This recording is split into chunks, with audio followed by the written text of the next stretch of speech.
Hi there. Another volume in our series on self-protection books is one which was published in 1962, and I read a couple of years after it, and it was really one of the first books on self-defense that I read. Some of the books I'd read on judo had hints about self-defense, but they were pure judo books.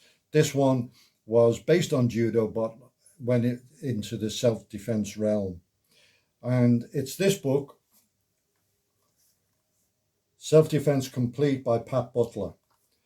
And Pat Butler was a judo instructor for the Amateur Judo Association, the AJA.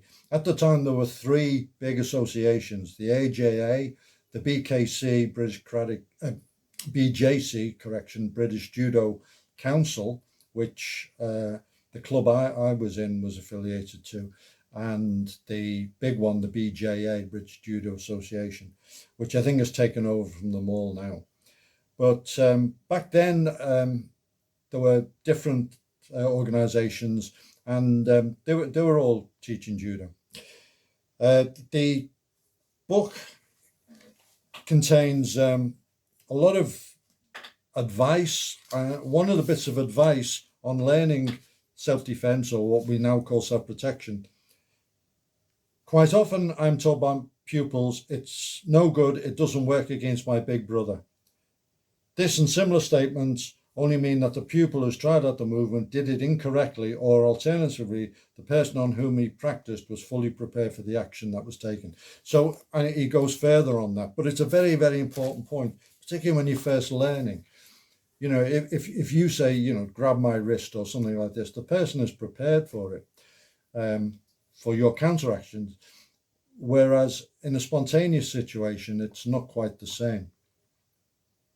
So it's pretty good advice on that. And it's also implicit in that you should have a build-up of training, that you should start off crawl, walk, run. The ultimate being in the training sphere being scenario based.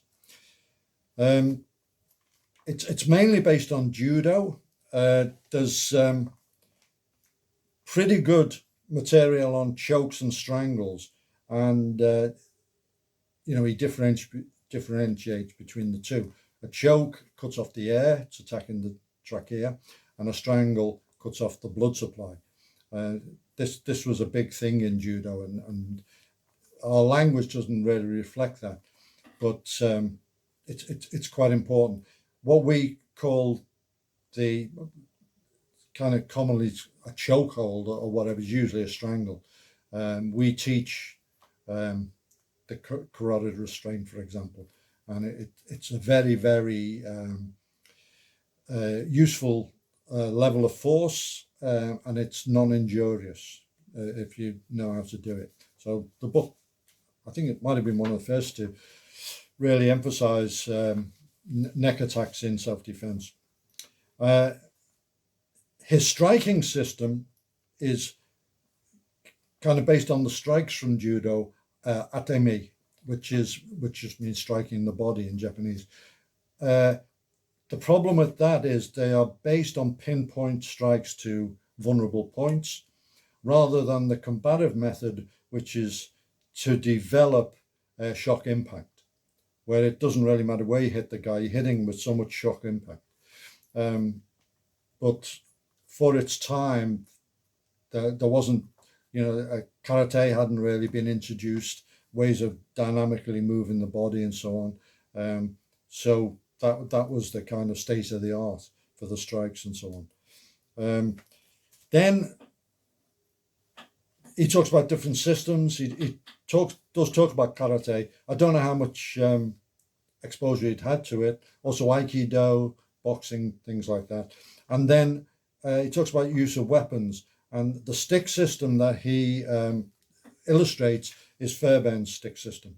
So I thought that was really interesting. Again, I don't know where he got it from. Maybe he got it from the book, but somewhere along the line he picked it up. Back then, in the period after World War II up till the mid 60s, um, there was a lot of interaction between guys who trained during World War II in the various systems of hand to hand, into judo, and into the other martial arts. So there's a lot of exchange of information.